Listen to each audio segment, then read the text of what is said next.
Assalamualaikum warahmatullahi wabarakatuh. Salam sejahtera bagi kita semua. Pertama-tama saya ucapkan terima kasih kepada Ibu Lustina Fajar Prastiwi selaku dosen pengampu mata kuliah Sistem Ekonomi dan rekan-rekan sekalian karena telah memberikan kesempatan kepada kami selaku kelompok 4 untuk mempresentasikan hasil diskusi kami mengenai sistem ekonomi campuran di negara Inggris dan Cina. Sebelum memulai presentasi kami, saya selaku perwakilan dari kelompok akan memperkenalkan anggota kelompok 4 terlebih dahulu. Yang pertama ada Nadia Salsabila, yang kedua Nena Aprilia Santoso, yang ketiga saya sendiri Niputu Kumarasanti, yang keempat Rahmat Ramadan, yang kelima Rizka Nur Anisca, dan yang terakhir yaitu Muhammad Fauzan. Baik, adapun beberapa pokok bahasan yang akan kami bahas satu persatu, yaitu antara lain sebagai berikut. Yang pertama, definisi dan ciri sistem ekonomi campuran. Yang kedua, sistem ekonomi campuran Inggris. Yang ketiga, sistem ekonomi Inggris masa kini. Yang keempat, sistem ekonomi campuran Cina. Yang kelima, sistem ekonomi Cina masa kini. Dan yang terakhir yaitu kesimpulan. Baik, tanpa berlama-lama lagi, presentasi akan saya mulai dari definisi mengenai sistem ekonomi campuran. Sistem ekonomi campuran adalah sistem ekonomi yang menggabungkan aspek kapitalisme dan sosialisme. Sistem ekonomi campuran memungkinkan kebebasan ekonomi untuk pribadi dan pemerintah, tetap ada campur tangan dalam kegiatan ekonomi untuk mencapai tujuan sosial. Adapun definisi lain tentang sistem ekonomi campuran lainnya adalah sebuah sistem yang mencampurkan karakteristik pasar, kebijakan, serta ekonomi tradisional yang ada pada suatu negara. Dalam sistem ekonomi campuran, pemerintah yang berperan sebagai pihak pengendali dan juga pengawas akan bekerja sama dengan pihak-pihak swasta. Hal tersebut dilakukan dengan tujuan agar sistem ekonomi campuran dapat berjalan dengan lancar. Ciri-ciri sistem ekonomi campuran yang paling menonjol adalah adanya interaksi antara pemerintah dengan pihak swasta dalam melaksanakan kegiatan perekonomian. Negara atau pemerintah bertindak sebagai pengawas, pembuat regulasi, dan pengendali dalam suatu kegiatan ekonomi. Sementara itu, sektor swasta diberikan kebebasan untuk melakukan kegiatan ekonomi yang mereka inginkan. Pada sistem ekonomi campuran atau mix ekonomi, terjadi kombinasi antara inisiatif dan kepemilikan dari pihak swasta dengan tanggung jawab oleh negara yang bertujuan untuk mewujudkan kesejahteraan serta kemakmuran sosial suatu negara. Selanjutnya adalah ciri-ciri dari sistem ekonomi campuran antara lain sebagai berikut. Yang pertama, pemerintah sebagai pembuat rencana, menetapkan peraturan serta kebijakan dalam kegiatan perekonomian. Yang kedua, penguasaan penuh oleh pemerintah atas sumber daya vital dan menyangkut hajat hidup orang banyak. Yang ketiga, pemerintah maupun swasta dituntut untuk berperan aktif dalam kegiatan perekonomian dan selalu mengedepankan kerjasama yang baik. Yang keempat, pemerintah memberikan kebebasan kepada pihak swasta untuk memilih dan melakukan kegiatan ekonomi yang disukainya, tetapi negara membatasi dengan regulasi atau peraturan. Yang kelima, mekanisme pasar menentukan jenis produksi, produk yang beredar, serta harga produk tersebut.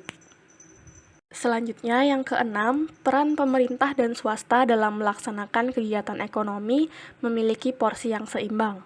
Yang ketujuh, persaingan pasar masih tetap terjadi, tetapi di dalam kendali dan kontrol pemerintah. Yang kedelapan, tatanan ekonomi yang digunakan merupakan gabungan dari sistem ekonomi pasar atau liberal dan sistem ekonomi terpusat atau komando. Yang kesembilan, campur tangan pemerintah dalam kegiatan perekonomian diwujudkan dalam bentuk peraturan untuk menjaga agar persaingan usaha tetap sehat dan tidak merugikan masyarakat. Selanjutnya adalah sistem ekonomi campuran di negara Inggris. Sistem ekonomi yang dianut Inggris adalah sistem ekonomi pasar campuran dengan mengedepankan prinsip-prinsip pasar bebas atau liberal, tetapi tetap memperhatikan infrastruktur dan kesejahteraan sosial. Inggris memiliki sistem perpajakan yang cukup kompetitif ketimbang negara lainnya di benua Eropa. Di tahun 2009, tarif dasar pajak perseorangan di Inggris adalah 20%, dengan penghasilan kena pajak mencapai 37,4 pound sterling. Di atas penghasilan tersebut, pemerintah Inggris mengenakan pajak sebesar 40%. Sebagai salah satu bagian dari Britania Raya, ekonomi Inggris merupakan penyumbang terbesar di negara monarki tersebut. Pendapatan per kapita Inggris pun tercatat sebagai pendapatan per kapita tertinggi ke-18 di dunia. Dalam sektor industri, Inggris unggul dalam industri kimia, farmasi, kedirgantaraan, senjata, dan perangkat lunak.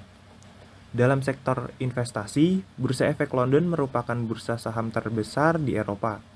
Kota London juga tercatat sebagai pusat keuangan di Britania Raya, di mana ada 100 dari 50 perusahaan terbesar di Eropa berkantor pusat di ibu kota Inggris tersebut. Selain itu, London merupakan pusat keuangan terbesar di Eropa, dan di tahun 2009 dinobatkan sebagai salah satu pusat bisnis dan keuangan terbesar di dunia. Seperti yang sudah kita ketahui bersama bahwa Inggris merupakan negara industri yang mempelopori revolusi industri dunia. Akan tetapi, sejak era 70-an terjadi penurunan dalam sektor-sektor industri berat dan manufaktur, dan terjadi peningkatan dalam sektor industri jasa. Sektor lain yang menjadi andalan perekonomian Inggris adalah sektor pariwisata. Sektor ini sukses menarik jutaan wisatawan mancanegara ke Inggris setiap tahunnya. Hal ini tak lepas dari banyaknya tempat-tempat wisata yang menarik di negeri tiga singa itu. Selanjutnya adalah sistem ekonomi Inggris masa kini. Perekonomian Inggris merupakan salah satu perekonomian terbesar di dunia dengan PDB per kapita rata-rata sebesar 22.907 pound sterling. Negara ini menerapkan sistem ekonomi campuran yang mengadopsi sebagian besar dari prinsip-prinsip pasar bebas, namun tetap mempertahankan infrastruktur kesejahteraan sosial. Ekonomi Britania Raya sebagian besar disumbangkan oleh ekonomi Inggris. Berdasarkan PDB per kapita, Inggris berada di urutan ke-18 tertinggi di dunia. Negara Inggris unggul dalam industri kimia dan farmasi serta industri-industri penting lainnya seperti industri senjata, kedirgantaraan, dan industri perangkat lunak. London yang merupakan ibu kota dari Inggris menjadi pusat keuangan di Britania Raya. Sebanyak 100 dari 500 perusahaan terbesar di Eropa berlokasi di London. Selain itu, pada tahun 2009, Inggris dinobatkan sebagai salah satu pusat bisnis dan keuangan terbesar di dunia. Pada awalnya, Inggris merupakan negara industri. Namun, pada tahun 1970-an, sektor-sektor industri berat serta manufaktur mengalami penurunan, sedangkan sektor industri jasa mengalami peningkatan. Sektor pariwisata juga termasuk ke dalam sektor unggulan bagi perekonomian Inggris. Kegiatan ekspor yang dilakukan oleh Inggris didominasi oleh obat-obatan, otomotif, minyak mentah yang diperoleh dari pertambangan minyak yang berada di Laut Utara, mesin pesawat, serta minuman beralkohol. Untuk sektor pertaniannya sendiri sudah sangat intensif serta termekanisasi. Sektor pertanian ini menghasilkan sekitar 60% kebutuhan makanan dan juga menyerap sekitar 2% tenaga kerja di Inggris. 2/3 produksi berasal dari pertanian dan sisanya dari peternakan. Pada tanggal 31 Januari tahun 2020, Inggris secara resmi telah meninggalkan Uni Eropa. Berdasarkan peraturan baru, semua manufaktur yang berasal dari Inggris memiliki akses bebas tarif ke pasar internal Uni Eropa, yang artinya tidak diberlakukannya pajak impor terhadap barang-barang yang melewati wilayah Inggris dan Uni Eropa. Namun, untuk sektor perbankan dan bisnis jasa yang merupakan bagian utama dalam perekonomian Inggris, masih belum memiliki kepastian yang jelas. Akibat dari kejadian ini, pada waktu dekat, Inggris diperkirakan akan mengalami efek domino pada bidang ekonomi dalam skala yang besar, yang sebelumnya memungkinkan terjadinya pergerakan barang secara bebas. Sistem ekonomi campuran Cina. Pembangunan ekonomi Cina berdasarkan dari teori Deng Xiaoping dilakukan melalui modernisasi pertanian, industri, ilmu pengetahuan dan teknologi, serta pertahanan. Dalam sektor pertanian, pengembalian hak kepemilikan lahan pribadi, marketisasi harga barang dan perizinan usaha-usaha swasta milik perseorangan, meningkatkan produksi komoditas dalam negeri dan pendapatan per kapita penduduk Cina. Modernisasi di sektor industri yaitu mendorong berkembangnya industri mikro dengan pemberdayaan masyarakat bagi usaha kecil menengah, dan industri makro melalui pembentukan zona-zona ekonomi khusus. Modernisasi sektor industri membuka peluang kerjasama investasi, kesepakatan transfer teknologi, serta peningkatan kualitas sumber daya manusia melalui pendidikan dan pelatihan keterampilan ahli, sebagai upaya pemupukan modal bagi perkembangan industri dalam negeri. Modernisasi dalam ilmu pengetahuan dan teknologi menciptakan zona teknologi tinggi dan pabrik manufaktur canggih yang dikembangkan melalui mekanisme transfer teknologi dari perusahaan-perusahaan asing. Dampaknya adalah peningkatan produksi komoditas manufaktur yang diekspor dan diperdagangkan di seluruh dunia melalui kerjasama free trade area di tingkat regional dan internasional. Kerjasama regional dan multilateral digiatkan sebagai wujud integrasi ekonomi dalam negeri terhadap sistem perekonomian internasional. Sebelum adanya konsep tiga perwakilan, ekonomi Cina berjalan dengan menggerakkan sektor-sektor utama seperti pertanian dan industri. Pengusaha terlibat sebagai pendukung aktivitas ekonomi yang digerakkan oleh pemerintah Cina. Namun, seiring dengan perkembangan teknologi yang juga semakin maju, cabang-cabang usaha modern mulai berkembang. Industri produk dan jasa mengalami perluasan sektor, seperti dalam sektor telekomunikasi, finansial, asuransi, teknologi, e-commerce, serta aplikasi berbasis internet. Sektor-sektor modern tersebut menjadi bidang usaha baru yang dibuat dan dijalankan langsung oleh para pemilik modal. Konsep tiga perwakilan merupakan metode pemerintah Cina untuk mengakomodir kepentingan pengusaha swasta yang mengalami perluasan di berbagai sektor ekonomi di Cina.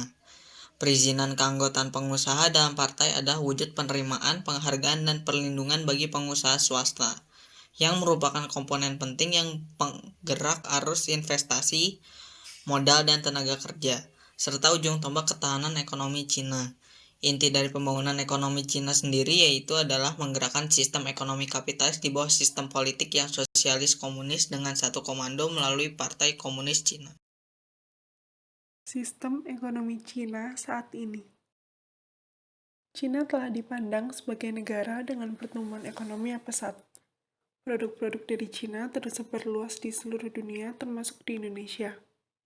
Pesatnya kegiatan ekonomi Cina membuat mereka menyandang ekonomi terbesar kedua dengan nilai mencapai 14 triliun dolar.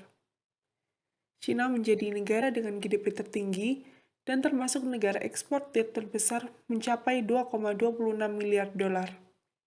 Kebangkitan pendapatan negara dinilai dapat mendorong pergerakan ekonomi di seluruh dunia.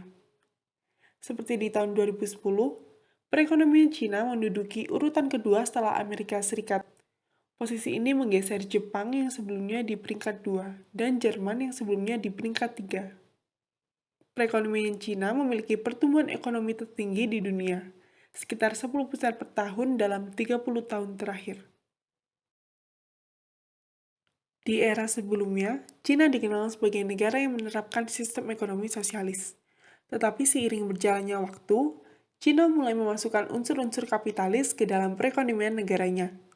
Dapat disimpulkan bahwa Cina menerapkan sistem ekonomi campuran dan membawa perubahan yang cukup signifikan. Tercatat antara tahun 1989 hingga 2001, jumlah perusahaan negara berkurang dari 102.300 menjadi 46.800 perusahaan. Sedangkan jumlah perusahaan swasta justru meningkat dari 90.000 menjadi lebih dari 2 juta perusahaan. Hal ini membuktikan bahwa Cina memberikan kebebasan bagi individu untuk bersaing di perekonomian negara.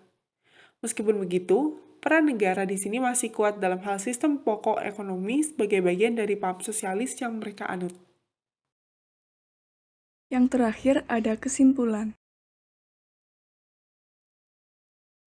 Sistem ekonomi yang dianut Inggris adalah sistem ekonomi pasar campuran, dengan mengedepankan prinsip-prinsip pasar bebas atau liberal, tapi tetap memperhatikan infrastruktur dan kesejahteraan sosial.